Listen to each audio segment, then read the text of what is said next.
Olá, galera, tudo bem? Aqui estamos nós com mais um Shout Videocast. Hoje com um convidado muito especial que dispensa qualquer apresentação. Senador Álvaro Dias, né? É uma alegria recebê-lo aqui. Estamos com a nossa equipe, o Carlos Ferreira e a Dilana Lamy, que estavam faltando no último programa, né? Temos mais um atrasadinho aí, vamos ver se ele chega a tempo ainda.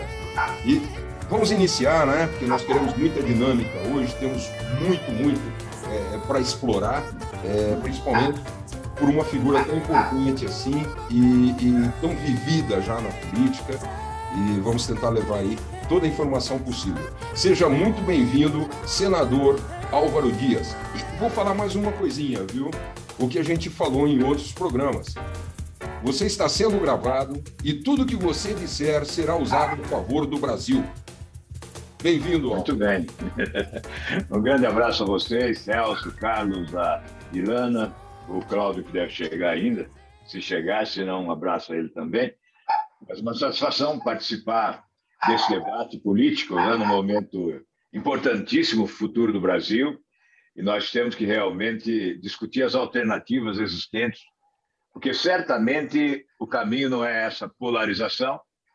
Estamos aqui exatamente para construir uma convergência em torno de um projeto de nação, porque em relação a isso o atraso é lamentável. Estou à disposição de vocês para começar essa conversa.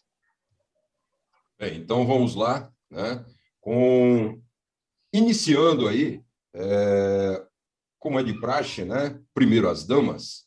Nós temos uma dama aqui. Dilana Lamy, a abertura é sua, querida. Vamos lá. Obrigada, Celso.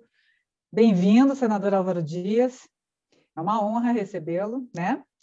Bom, como você mesmo falou sobre essa polarização, todos já sabem que tanto o Podemos, como você, o próprio senador Oriovisto Guimarães, aí, enfim, o partido, né, Podemos, tem torcido muito por uma terceira via. E essa terceira via tem nome já, que é o Sérgio Moro, o nosso ex-ministro, ex-juiz, né, da Lava Jato, aí o Sérgio Moro.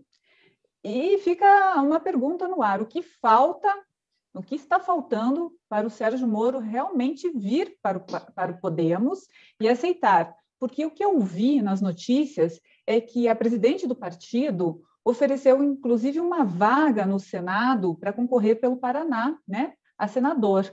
Isso me mostra um certo não. Pergunta é: já foi dito não? Caso o Moro não aceite, teria um plano B? Quem é o plano B? Você sairia candidato, só para concluir, desculpa, você sairia candidato novamente a presidente da República ou teria uma outra terceira via? Bem, talvez esse seja o equívoco que nós estamos cometendo, né? Colocar nomes à frente do projeto. É evidente que o Sérgio Moro é um nome importante e que tem que ser convocado a participar dessa discussão. Mas outros nomes se colocam também como postulantes, e por isso nós devemos respeitá-los. Se nós estamos trabalhando para a construção do caminho do meio, ou seja, da terceira via, nós não podemos dispensar ninguém que possa trazer a sua contribuição.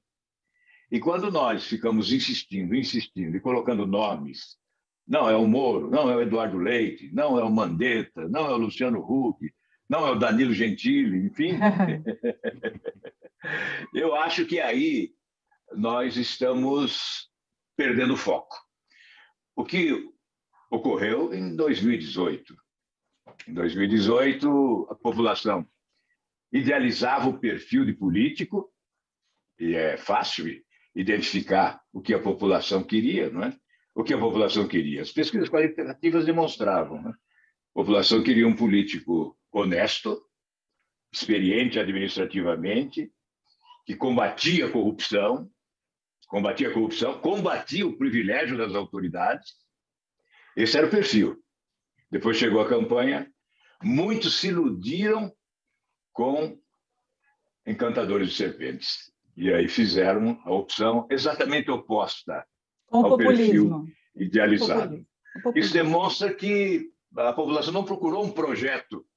A população queria destruir o PT, mas se esqueceu que era uma grande oportunidade para a construção. Nós não podemos repetir o erro, não é? Ficar colocando à frente de um projeto de nação nomes que podem ser da minha preferência, da sua preferência, mas que muitas vezes não consegue estabelecer uma convergência. E eu não estou dizendo convergência de siglas, não, porque às vezes as siglas, ao contrário de promover popularidade para o candidato, aumentar a intenção de voto do candidato, as siglas retiram essas possibilidades de intenção de voto maior, porque muitas vezes trazem contaminação. Vamos citar exemplos. Em 2018, que havia essa pesquisa qualitativa, o Geraldo Alckmin reuniu em torno dele os partidos do centro, do centrão, e uma verdadeira arca de Noé, não é? E deu no que deu. E o outro, o Bolsonaro, que não tinha partido, que arrumou lá uma sigla de última hora, ganhou a eleição. Portanto, eu não estou advogando agora uma reunião de siglas, mas eu estou defendendo uma convergência em torno de um projeto que possa ter a participação de lideranças independentemente de siglas. Lideranças partidárias, sim, evidentemente, mas também lideranças outras, não é? Há movimentos sociais importantíssimos que mobilizam a população. Nós temos outras lideranças empresariais, de trabalhadores, enfim. É preciso tentar, né? Imagino que não seja fácil, mas é preciso tentar elaborar uma proposta, um projeto de nação. Aliás, nós estamos atrasados mais de 30, 40 décadas, né, de atraso em relação a um projeto estratégico de desenvolvimento para o país. Então, o ideal seria isso. Eu sei que nem sempre o ideal é possível de ser atingido, mas vamos ficar mais próximos dele, pelo menos, né? Por quê? Porque existem as ambições, que são legítimas, ambições pessoais, ambições partidárias. Então, muitos daqueles que advogam uma terceira via, eles advogam a terceira via desde que o nome escolhido esteja o dele, né? Então, por isso, esse cuidado. Mas eu gosto de ser muito direto em relação às perguntas, né? Sérgio Moro é o nosso candidato preferido, evidentemente, do Podemos, mas nós temos que considerar outras organizações, né? Ele foi convidado e não teve condições de responder. Na verdade, ele não decidiu se veio para a política, não é? Ele adia essa decisão para outubro, novembro, e nós temos que aguardar. Eu acho que é legítimo. Ele está trabalhando nos Estados Unidos e tem compromissos profissionais, né, celebrados em contrato, que tem que respeitar. Então, qualquer manifestação política antecipada pode ser prejudicial e nós temos que respeitar isso e aguardar. Mas ele foi convidado e, obviamente, se vier para o Podemos, tem as alternativas, sim, todas as alternativas para quem vem para a política, né? Em relação a outros nomes, quando se perguntou sobre a possibilidade de convidar outros nomes, aí eu próprio disse, sim, que venham para o partido e que construam no partido a sua candidatura, se desejarem. Não há a hipótese de alguém vir para o partido já com o carimbo de candidato. Isso não é democrático, não é?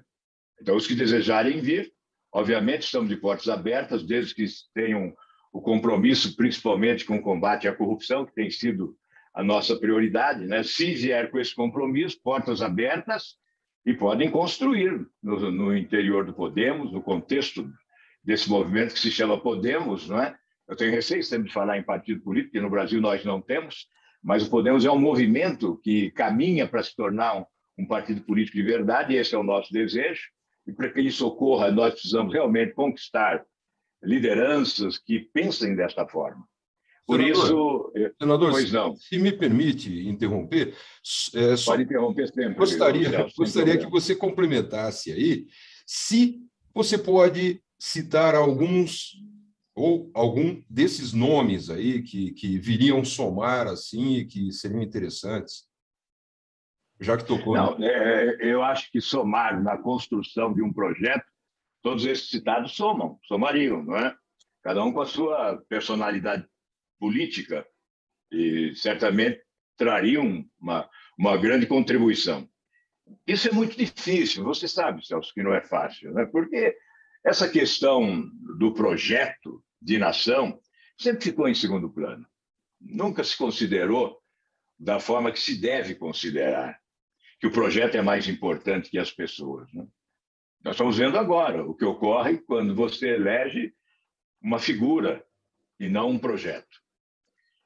Aliás, é a forma de se estabelecer essa dicotomia, né? Extrema-esquerda, extrema-direita, e esqueçam os demais, né? Em 2018 foi assim. Conseguiram colocar como existência a esquerda e a direita. E dizimaram o restante, como se no Brasil nós não tivéssemos várias correntes de pensamento político. E é preciso dizer que entre a extrema-esquerda e a extrema-direita existe, sim, vida inteligente. Mas estas vidas colocadas ao centro desse espectro do quadro partidário brasileiro foram dizimadas pela tentação à radicalidade, não é? E nós hoje estamos assistindo esse videotape. Precisamos arrebentar esse videotape, né? Porque a consolidação desse enfrentamento da extrema-esquerda e da extrema-direita apresentará como vitorioso o caos. Eu não vejo outra consequência. Se nós mantivermos esse confronto da extrema-esquerda com a extrema-direita, podemos estar preparados para o caos. Então, é fundamental, realmente, que forças vivas, responsáveis e lúcidas dessa nação busquem uma alternativa que nós possamos denominar de candidatura do centro democrático, de candidatura do caminho do meio, né, ou terceira via, isso não importa. O que importa é que se busque uma alternativa de lucidez, de experiência, principalmente, eu não sei, quando o país está em crise, a crise se aprofunda e as dificuldades aumentam, não é? É fundamental a experiência. Os Estados Unidos fez a opção pela experiência com o Biden. Então, senador, né? Experiência de 30 anos de Senado, vice-presidência da República, conhecendo a máquina administrativa por dentro. Foi a opção feita pelos norte-americanos, quase 79 anos de idade, e o resultado é extremamente positivo. É extremamente positivo. Senador, é aí que eu quero entrar. Justamente na idade, bate muito com as suas características, inclusive. Eu lhe fiz essa pergunta, não foi respondida, talvez foi, eu não entendi. Eu pergunto novamente, você se candidataria novamente à presidência da República? O Biden se elegeu aí 77, 78 anos, bate um pouco... Desculpa falar a sua idade, mas eu acho que não tem problema nenhum. Ele é mais velho que eu, ele é 3 anos mais velho, mas isso não importa. Eu acho não importa. O que importa é a capacidade mental. Exatamente. E aí que eu entro. Você se candidata... Ótimo. E aí, você se candidataria novamente pelo Podemos, caso essas vias, essas opções não viessem? Seria... Talvez, Dilane, eu seja um pouco diferente dos políticos de modo geral, porque eu sempre entendi, e hoje mais do que antes ainda entendo, que uma candidatura não pode ser postulação pessoal. Não, mas o Podemos aposta, né? Você é um líder do Podemos no Senado, então eu acho que hoje quem que o Podemos convoca? Sérgio Moro. Eu não estou sendo convocado. O Podemos está convocando Sérgio Moro, inclusive eu estou convocando Sérgio Moro. Eu estou na expectativa de uma resposta dele. Entendo que a presidência da República, principalmente com um país em crise como o nosso, exige a responsabilidade de entender-se que não cabe uma... Eu não posso ser candidato de mim mesmo, eu não posso achar que eu sou o candidato ideal. Eu tenho que ser convocado, o candidato tem que ser convocado. Evidentemente, convocado por quem? Pelo partido. Mas só pelo partido? Não, o partido tem que procurar ser porta-voz de aspirações nacionais. Ele tem que consultar, ele tem que ouvir. Aliás, o Podemos diz muito isso, né? Que é democracia direta, ou seja, consultar a população. Qual é a sua prioridade? E não há momento mais importante para essa consulta à população do que este. Se, evidentemente, não há nomes que sejam muito conhecidos da população, porque às vezes nós nos equivocamos, né? O político se equivoca, ele acha muitas vezes que ele é muito conhecido e ele não sabe que é conhecido pelo seu entorno. Eu vou dar o exemplo próprio. Sim. Eu fiquei durante 15, 16 anos na mídia, combatendo o PT, participando de CPIs, presente no noticiário televisivo permanentemente. E quando eu fui para a candidatura, não porque eu quis ser candidato, eu fui convocado, bom dizer isso, no dia da inauguração do Podemos, lançamento do Podemos em Brasília, dia 1º de julho de 2017, quando eu me filiei, eu fui convocado pelo partido e fui, obviamente, essa foi uma exigência do partido, ser candidato a presidente de um partido que queria ser uma alternativa partidária, tinha que apresentar um projeto de nação, né? E foi o nosso objetivo, foi essa a nossa missão. Então, eu fui candidato. Mas aí faz a pesquisa, você pensa que é muito conhecido, mais de 50% da população brasileira não sabia que eu existia. Então, veja que é muito difícil você alcançar um amplo conhecimento, não é? Você se sentiu traído pelo partido, senador? Não, eu acho em algum momento? Eu acho que o partido, as pessoas que integram o partido, né, e que disputam a eleição, coloquem em primeiro lugar o seu projeto, principalmente quando percebe que o projeto maior está fazendo água, que o candidato não tem mais chance, então procura salvar a própria pele, aí há uma liberação geral. É claro que um ou outro exagerou na dose da traição, né? Alguns até queriam expulsão e tal, eu falei de forma alguma, eu não quero ser a razão da expulsão de ninguém. Evidentemente, a minha candidatura fracassou popularmente e acho que as pessoas sabem o que fazem. Obviamente, eu não faria isso, porque eu acho que lealdade é fundamental, né? A lealdade na política é um valor essencial. É raro? Eu acho que sim, mas é essencial. E eu prezo por vários valores na política: gratidão, lealdade, solidariedade, fidelidade a causas, a princípios, muito mais do que as siglas. Por isso eu mudei de siglas várias vezes, para não mudar de convicções. Senador, hoje o senhor... Desculpa, só para complementar meu pensamento, Celso. Tem que fazer uma perguntinha. O senhor é feliz no Podemos hoje? Eu sou dos partidos que integrei. Evidente, eu era mais feliz no início no MDB, no velho MDB, né, que era o partido que representava a reconstrução democrática, a redemocratização do país. Eu fui organizador do primeiro comício das diretas já, do grande comício que organizamos aqui na Boca Maldita, em Curitiba. Então, era um tempo em que eu me sentia realizado. Tanto é que o meu sonho era nunca mudar de partido, né? Mas depois as coisas foram desandando e aí foi impossível permanecer, porque sempre havia esse confronto da moralização da atividade pública e da imoralidade pública, né? E quando você está de um lado, fica difícil você fazer um discurso e aceitar determinadas práticas. No Podemos, eu não diria para você que eu estou totalmente feliz, mas pelo menos estou tendo a oportunidade de ajudar a construir uma alternativa partidária que pretende ser diferente. Eu não estou dizendo que é diferente ainda. Temos os nossos problemas, né? Mas na construção você tem que fazer algumas concessões. Senador, mas deve chegar um momento em que nós devemos ser mais rigorosos.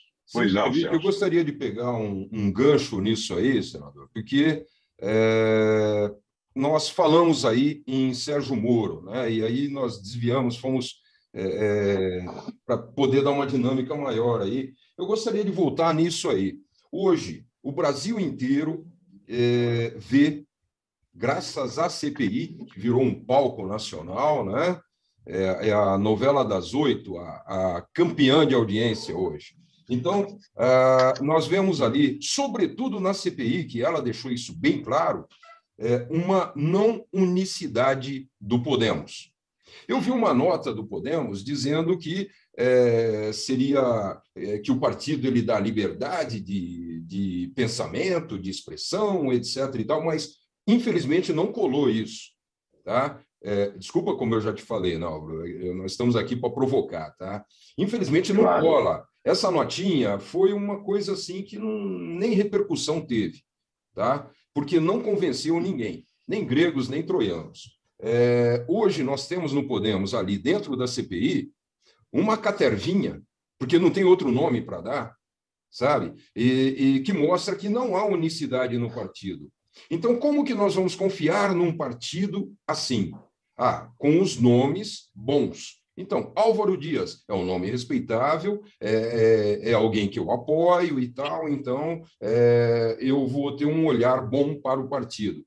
Agora, Sérgio Moro, que nós conhecemos daqui de Curitiba, a gente conhece bem o modus dele, né?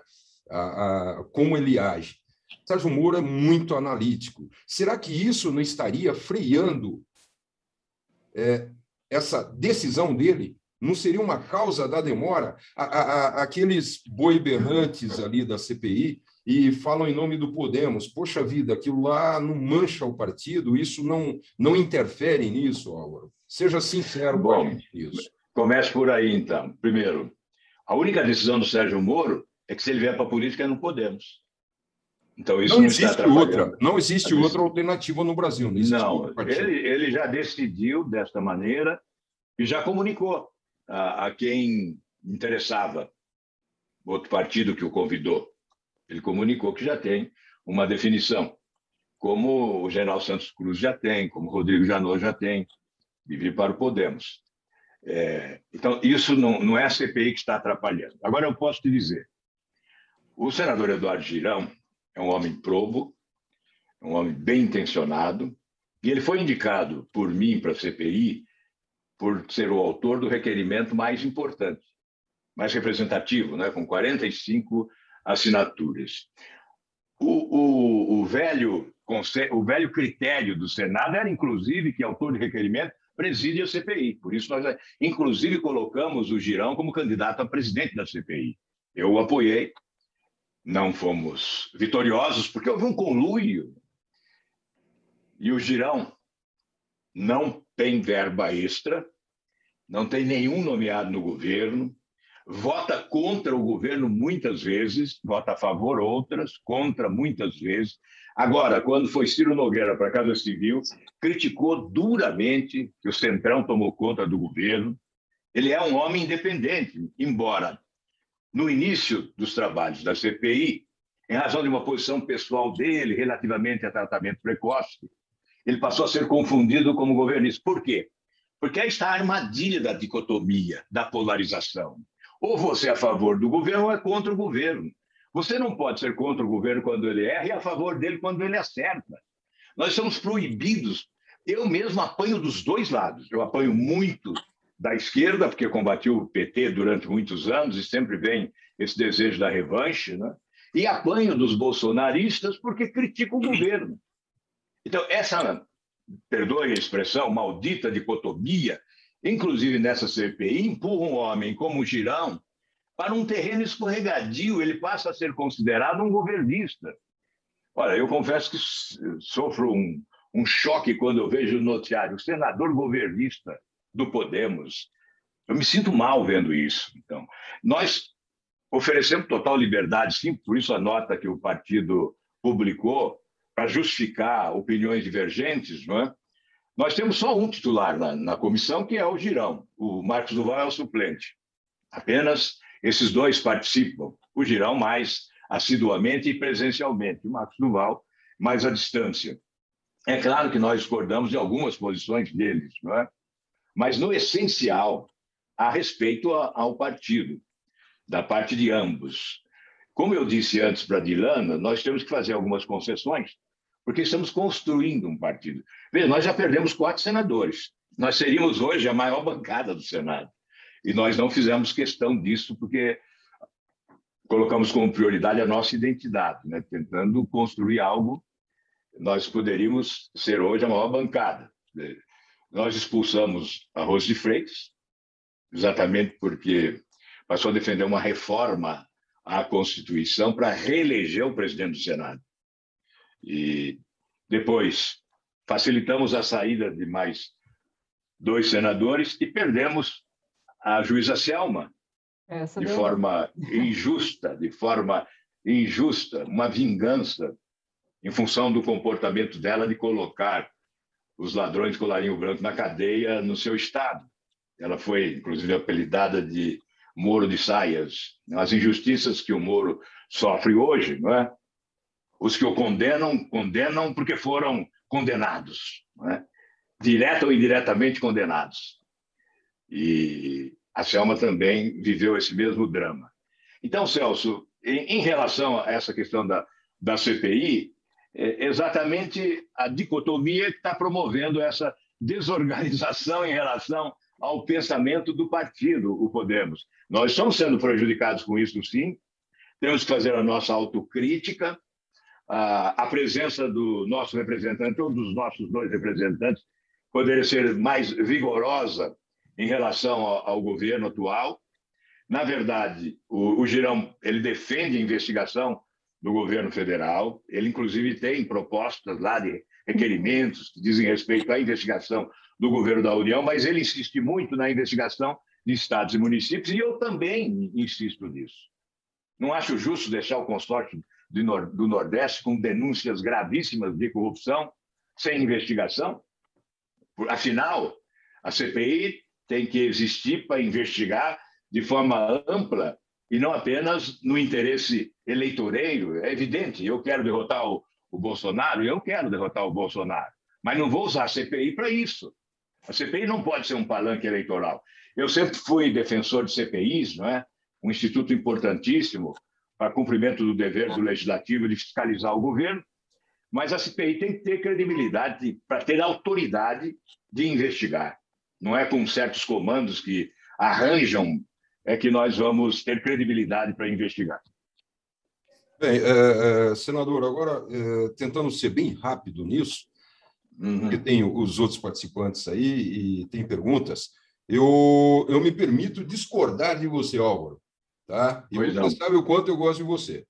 Eu me permito discordar, porque dizer que Girão não é governista, o Girão... Não é, posso dizer. Ele vira uma... se alguém tocar no mito, se alguém tocar no governo, ele é um defensor, é um advogado ali, ferrenho de tudo. Eu não o vejo falando do governo, sabe? Falando, olha, achando Celso, alguma coisa. Eu não acompanho os trabalhos da CPI porque, sinceramente, eu não consigo, sabe? Agora, eu recebo todas as entrevistas que o Girão concede e não vejo ele dessa forma, não. Mas eu vejo ele adotando uma posição de independência, criticando o governo, colocando muito claramente qual é o objetivo dele. Ele, na CPI, está sendo empurrado para o lado do governo por não concordar com o comportamento, às vezes de prepotência, de autoritarismo, de parcialidade. Ele não se conforma com o fato de não investigarem, por exemplo, o consórcio Nordeste. A Polícia Federal investigou. 70 operações foram realizadas pela Polícia Federal. Busca e apreensão, prisões em vários estados. Governador preso, secretário de saúde... Mas isso está numa pauta futura A CPI não quer saber, não está, Celso. A CPI quer ir até o final dessa forma. E vai. E não aprova requerimento. Nós sabemos que ali essa é a insatisfação do Girão, é esta. Ali é um foco político, nós sabemos. Que realmente dizer, se eu estivesse lá, obviamente, não adotaria a postura dele. Eu seria mais rigoroso em relação ao governo federal. Mas eu não posso discordar dele quando ele insiste com a investigação necessária, que é uma exigência da população, porque roubaram milhões de reais e estão impunes. Né?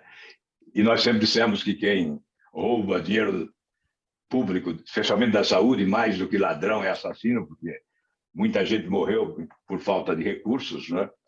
Então, eu acho que tem que ponderar todas essas questões. Né? O ambiente da CPI, o comando que se ofereceu, o desconforto de quem fica desejando a imparcialidade e, obviamente, as interpretações, porque o próprio ambiente de polarização leva a interpretações nem sempre imparciais, não é? Nem sempre imparciais, as interpretações. E a conduta também acaba não sendo absolutamente imparcial. Se não é de um lado, acaba não sendo também do outro.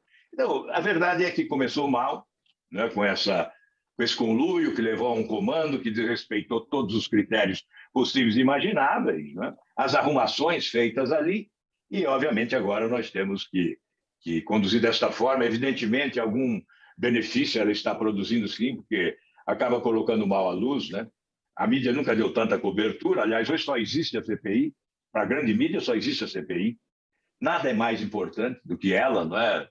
Não há nada importante mais, porque tivemos aí questões importantíssimas no parlamento, privatização de Eletrobras, ação direta de inconstitucionalidade para impedir uma privatização mal ajambrada, né? Uma arrumação promíscua, prejuízo para o país, prejuízo para o consumidor de energia, uma lambança geral, desrespeito à legislação, afronta a regimento, jabutis de toda a natureza, benefícios para alguns grupos localizados e prejuízo para o país todo. Isso tudo, você entra com uma ação direta de inconstitucionalidade, não consegue fazer pessoas bem informadas tomarem conhecimento do fato, porque não há divulgação. Essa questão do fundão eleitoral, eu próprio ingressei com mandado de segurança para anular essa votação, está no Supremo, não há interesse nenhum da grande mídia em divulgar isso. As pessoas não tomam conhecimento desses fatos, porque hoje há um foco só, a CPI. Então, essa é a questão. Eu confesso, Celso, que eu me sentiria muito desconfortável se lá estivesse. Eu participei de praticamente todas as CPIs nesses anos todos, né, nos governos do PT. Hoje eu me sentiria desconfortável lá, exatamente porque não acho que deveria ser comandado. Como o STF da recebeu forma a sua... como se comanda. Como o STF reagiu com o seu pedido?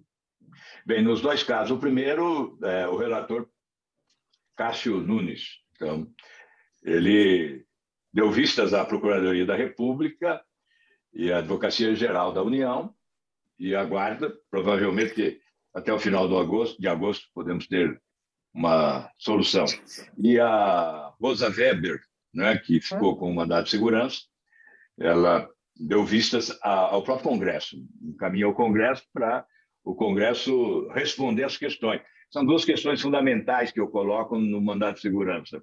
Primeiro, afronta ao regimento, quando há veto trancando pauta, nós não poderíamos ter votado a lei de diretrizes orçamentárias antes de votar o veto. Isso não ocorreu. E o outro argumento é de que havia um pedido meu de destaque para votação em separado do dispositivo que autoriza o aumento do fundão. E esse requerimento foi atropelado e ele não foi votado no Senado, teria que ser votado na Câmara e no Senado. Então, foi para o arquivo na Câmara, não chegou ao Senado. Então, é também uma afronta ao regimento, o tratoramento que nós chamamos, né, para aprovação, e, com isso, nós consideramos a possibilidade do acolhimento a esse mandado de segurança, mas cai também depois com o Cássio Nunes. E nós sabemos que, infelizmente, no Supremo Tribunal Federal, a indicação política está tendo grande peso. Bom, se cai com o Cássio Nunes, não precisa contar o resto da história, né? Eu gostaria de otimizar o nosso tempo aqui, passando a palavra aí para o Carlos Ferreira. Está com uma cara de indignado? São tantos os relatos que... Bom, o senador é um professor por excelência, então ele é muito didático e fica, pela fala dele, muito compreensível o cenário, todo aquele que você possa imaginar. Viu, Carlos? Mas eu sou muito cobrado, dizendo que eu tenho que mudar a minha linguagem, falar uma linguagem mais popular, que as pessoas não entendem muito. E eu acho que eu tenho dificuldade de mudar, porque eu acho que eu procuro falar com facilidade, né? Deixando imaginando que as pessoas estão compreendendo tudo, né? Felizmente, você compreende. Não, eu compreendo, sim. Até discordo, inclusive, dessa coisa de que o senador tem que mudar. Eu acho que a população é que precisa mudar. A população precisa ser ter a percepção do que vale a pena ser percebido, entendido, compreendido, para melhorar a sua qualidade no votar, né? Então, isso que parece ser uma carência sua, não é sua. Não é uma carência sua. É uma carência do eleitor, né? O eleitor precisa correr atrás, se informar melhor, né? Exato. As nossas gerações futuras talvez tenha essa condição. Senador, tem centrão no Senado? Tem. O Ciro Nogueira, que agora é chefe da Casa Civil, portanto, o ministro mais importante do governo, né? É um grande líder do Centrão. Isso, eu lamento profundamente que, como você disse, as pessoas não têm esse conhecimento histórico, né?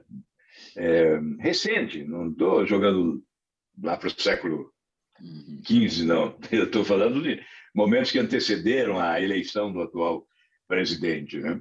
Ele sempre foi de Centrão, o atual presidente. Aliás, ele disse que sempre foi.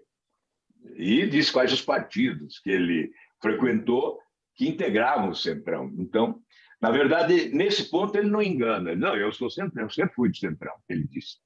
Agora, esses dias, né? Então, ele sempre foi de Centrão. Na campanha, ele fez um movimento, passou a repudiar o Centrão para ganhar os votos, conquistou os votos, elegeu, chegou à presidência da República, voltou às origens. E agora ele diz, eu sou do Centrão. Então, as pessoas não podem esquecer que, na campanha, ele excomungava o Centrão, né? No entanto, agora ele é o Centrão. E é uma instituição, esse Centrão, né?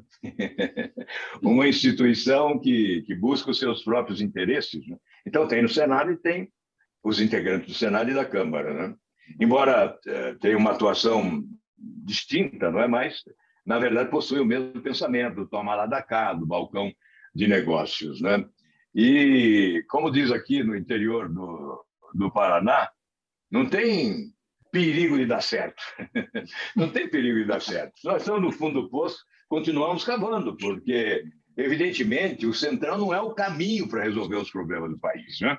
Ocorre que presidentes da República, pelo menos a partir de Lula, entenderam ser mais fácil comprar do que convencer. Então, ao invés de convencer parlamentares a apoiarem um projeto de nação, passam a comprar parlamentares para garantir sustentabilidade ao governo? Não, ao seu projeto pessoal. Porque hoje o que se vê é muito mais um esforço de reeleição do que um esforço de mudança no país, de substituição de sistema, de modelo. Você chega na esplanada dos ministérios, você sente que há um deserto de criatividade, né? Não há criatividade, um deserto de ideias, né? Não há projetos. Quando se fala em reforma tributária, então o governo tem reforma tributária. Reforma do imposto de renda para aumentar a receita. Isso não é reforma tributária, não ajuda o país. Enfim, com o Centrão, eu repito, não há perigo de dar certo. Certo. Eu vou flertar um pouco com o seu senso de humor. Se houvesse lá na frente uma coligação de partidos para viabilizar uma alternativa para a terceira via, nesse cenário, sendo o senador Álvaro Dias um candidato convocado pelo Podemos, vamos imaginar um cenário assim, uma coligação de partidos mais independentes. O do Amoedo, que é o Novo, o Rede, com Marina, e mais algum. A Marina seria terrivelmente evangélica, o Amoedo terrivelmente rico, e o Álvaro Dias, terrivelmente o quê? Teimoso. Não sei se alguns devem se lembrar que, quando eu era governador, me chamavam de espanhol, que diziam que eu era muito teimoso, né? Na verdade, viu, Carlos, você falou em alianças, né? Para a terceira via, há dificuldades de aliança. Em 2018, eu vivi esse drama, né? Então, houve um momento em que partidos políticos buscavam uma candidatura. À época, Lula preso, o PT sem candidato, Bolsonaro ainda uma incógnita, né? E partidos procuravam uma candidatura aí de centro. E se reuniram, passaram a se reunir e encomendaram uma pesquisa qualitativa para verificar qual nome poderia emergir e crescer, apresentando um potencial de crescimento, né? E fizeram essa pesquisa. E chegaram ao meu nome. E aí uns disseram, não, ele apoia demais a Lava Jato, não serve. Outros, com ele nós podemos até ganhar, mas não levamos. E o apresentador da pesquisa o contratado para a pesquisa, encontrei com ele num voo, e ele veio me contar. Falou, olha, eu disse, vocês me contrataram para dizer a verdade, eu estou dizendo a verdade.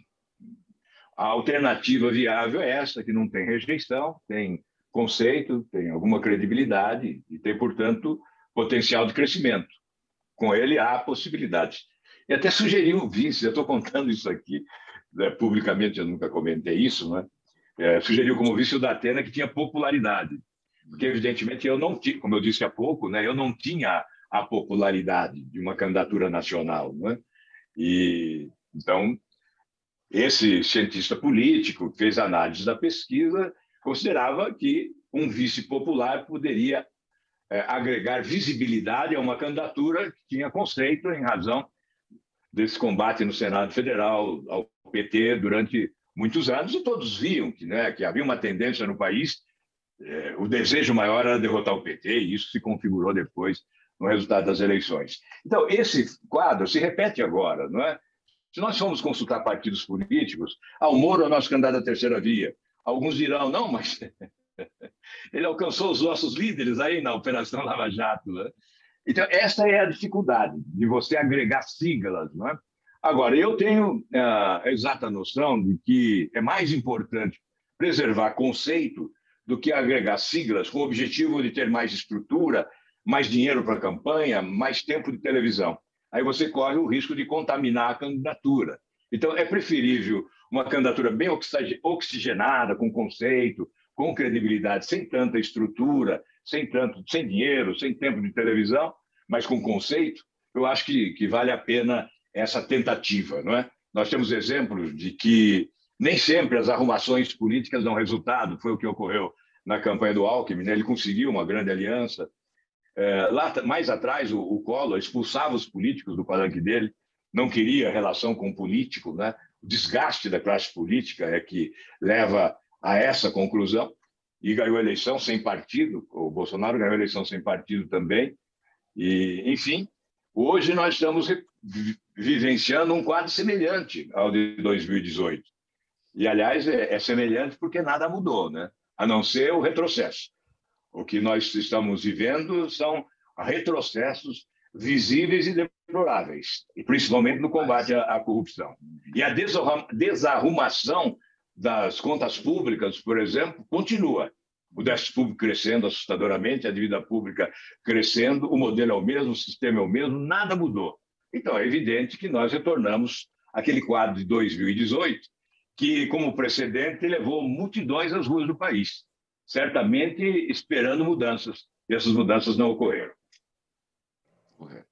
Mas fazer um comentário aqui, senador. O Bolsonaro começou nas redes sociais 4 anos antes. Né? Pois é, e nós estamos nas redes sociais há muito tempo também, né? É bom. Só que na verdade, nós não podemos nos iludir, né? Sim. Ele começou muito tempo antes e certamente com muito dinheiro, né? Investindo muito. Então, mas isso contradiz... É uma história da carochinha, né? Eu começo a rir sozinho quando eu ouço, não gastei nada na campanha e tal. Deus sabe quanto se gastou, né? Principalmente para crescer da forma como cresceu nas redes sociais. Então, mas isso lhe contradiz... A rede social exige também investimento, né? Sim, mas isso lhe contradiz dizendo que não precisa de muito dinheiro numa campanha. Será que não? Eu imagino. Eu defendo a tese de que uma campanha se faz sem dinheiro, com pouco dinheiro, só o essencial. O mínimo para você ter um programa de TV e rádio, mínimo, nada de contratar marqueteiro rico, claro. E um avião para você circular e despesa de hotel e tal, uma equipe muito reduzida, porque o que vale é comunicação. Tem que ter recursos para investir um pouco nas redes sociais. Então, você não tem que gastar fortunas, né? Mas na campanha passada, eu via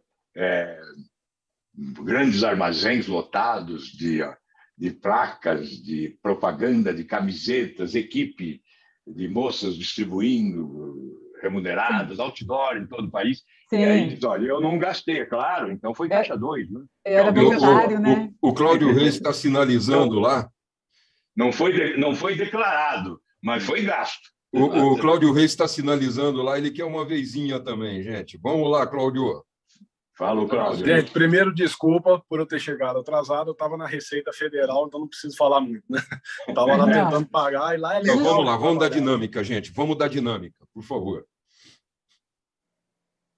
É para falar? Sim, sim, você. Então, tá. Então, senador, quero muito te agradecer a presença. Você sabe que tem meu voto e meu carinho, inclusive, meu respeito. Obrigado, Cláudio. E, assim, o que eu imagino, voltando um pouco no que eu ouvi do senhor a respeito do Girão, desculpa, ele está perdendo ótimas oportunidades de se colocar de uma forma como o senhor espera dele, ele não está fazendo. Marcos Duval, nem falo nada, até porque o perfil do Marcos Duval é bolsonarista desde a outra profissão que ele tinha. Então, 100% do Podemos ali hoje na composição da CPI está deixando a desejar. E eu não imagino o Sérgio Moro no meio disso, como eu não imagino o senhor no meio disso. Então, assim, não há defesa para o óbvio. Eles estão errando. No que se refere à eleição, concordo com o senhor, não precisa de 4 bilhões de reais, 1 bilhão e 600 milhões do PT já era algo abusivo, 6 milhões é impensável, mas campanha gratuita não existe. Eu acho que o que tem que ser reformulado é a injeção desse dinheiro para a campanha. Até porque, assim, honestamente falando, se um empresário quer montar uma firma, ele vende a sua casa, vende seu carro, pega dinheiro emprestado e faz. Mas, ao mesmo tempo, existem várias questões que os partidos hoje usam para o fundo eleitoral, que eu acho moral. Na totalidade deles? Não. No discurso, talvez, mas eu acho que isso tem que ser repensado de uma forma rápida, e não está sendo. Quanto a CPI está fadada a ser voltada, a se voltar a atenção dela, do público, da mídia, para a CPI, eu acho que não tem como ser diferente. São 550 mil mortos, 20 milhões de infectados, onde 80% dos infectados têm sequela. Eu acho que todos os programas satélites a isso hoje realmente são secundários, Álvaro. O foco tem que ser a CPI, até porque as mortes não pararam em 550, não vão parar em 550. Hoje, as capitais do Brasil estão sem vacinas, quase todas paralisadas por falta de vacina. E eu volto a repetir, 20 milhões de infectados com sequela. Sequela física, emocional, financeira. São 80% de sequelados, 550 mil mortes. Eu acho que tudo hoje deveria parar em função disso. Quanto ao Girão defender o combate à corrupção na CPI, no aspecto da questão do Nordeste lá, eu acho que tem outros problemas até maiores na CPI que também não estão sendo observados. Como já foi falado em outras reuniões nossas aqui, no terceiro mês de governo, Paulo Guedes liberou 1 trilhão e 200 bilhões de reais para banco, garantiu o financiamento com taxas pequenas para pequenos e médios empresários. Eu duvido que o consórcio Nordeste passou próximo a isso. Talvez o consórcio Nordeste não tenha passado nem próximo do superfaturamento de vacinas, por parte de alguns militares, com envolvimento de alguns militares, mas isso é o de menos, a investigação está aí para isso. Mas se é para focar em rombo, se é para focar em combate à corrupção, para onde foi esse 1 trilhão e 200 bilhões de reais que Paulo Guedes cedeu a bancos no terceiro mês de pandemia, quando o governo ainda achava que era uma gripinha? Será que esse rombo é menor do que o consórcio Nordeste? 1 trilhão e 200 bilhões. Não vejo ninguém falando sobre isso. Nem levantar a dúvida, que é democrática. Para onde foi esse dinheiro? Então, assim, eu acho que a gente tem que analisar com muita frieza, porque hoje a questão pandemia é uma questão muito dura. São 550 mil mortos.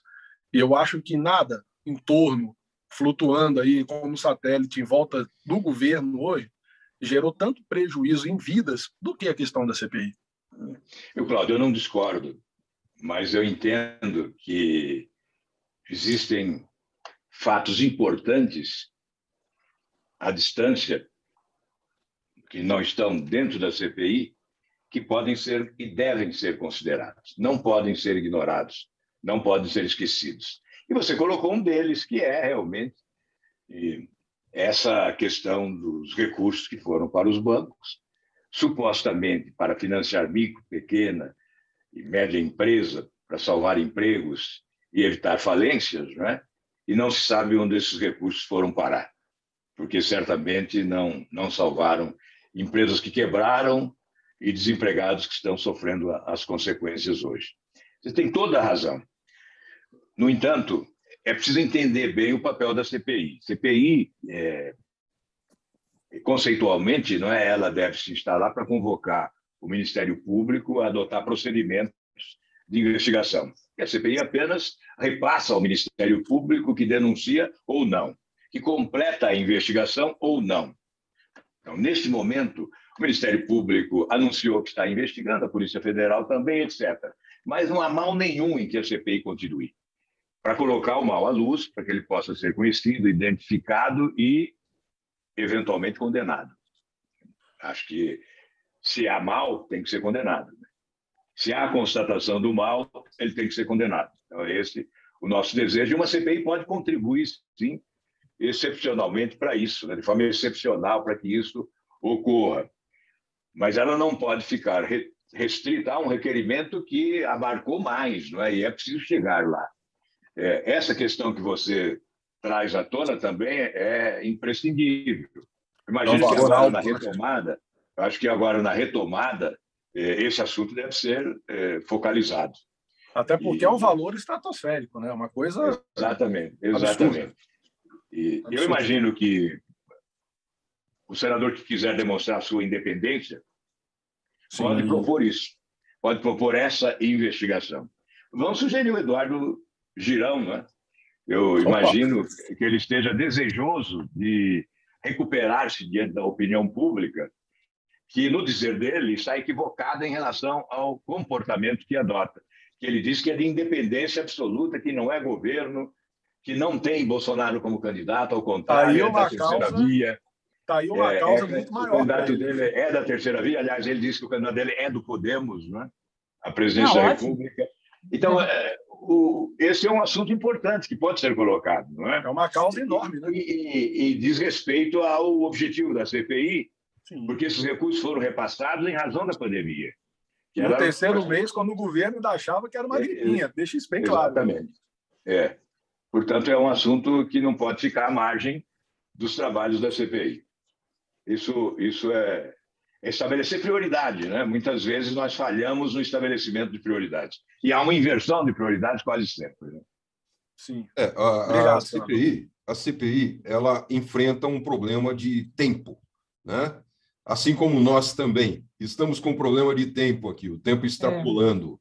Eu gostaria, senador, de convocá-lo para retornar aqui, mas muito brevemente, viu? Talvez aí o mês que vem, para retornar ao programa, para que a gente possa continuar esse questionamento, continuar esse debate, né? Já que não houve uma... Até porque teremos novidades, né? Com a retomada do Congresso em agosto, certamente teremos novidades. Então, uma atualização de assuntos. E justifica o retorno. E o Cláudio não chegará atrasado. Se eu não depender da Receita... E nós não vamos extrapolar tanto tempo assim, né? Bem, senador, eu deixaria aí para suas breves reconsiderações finais aí, para que a gente possa proceder ao encerramento dessa edição do programa, deixando aqui bem claro já, não o nosso convite, mas a nossa intimação, porque amigo intima, né? A nossa intimação para que você venha estar conosco novamente. Vai ser muito importante nós darmos continuidade a esse nosso bate-papo aí, sobretudo com as novidades que virão, algumas a gente já sabe, né? Tem algumas granadas sem pino já, que nós estamos sabendo, e as outras que vão aparecer, né? Então, nós passamos a palavra aí para Álvaro Dias, nosso amigo Álvaro Dias, para o encerramento dessa edição. Vamos lá, Álvaro. Pois não, Celso. Muito obrigado a você, a Dilana, ao Carlos e ao Cláudio, né? Eu acho que nós devemos valorizar muito os militantes.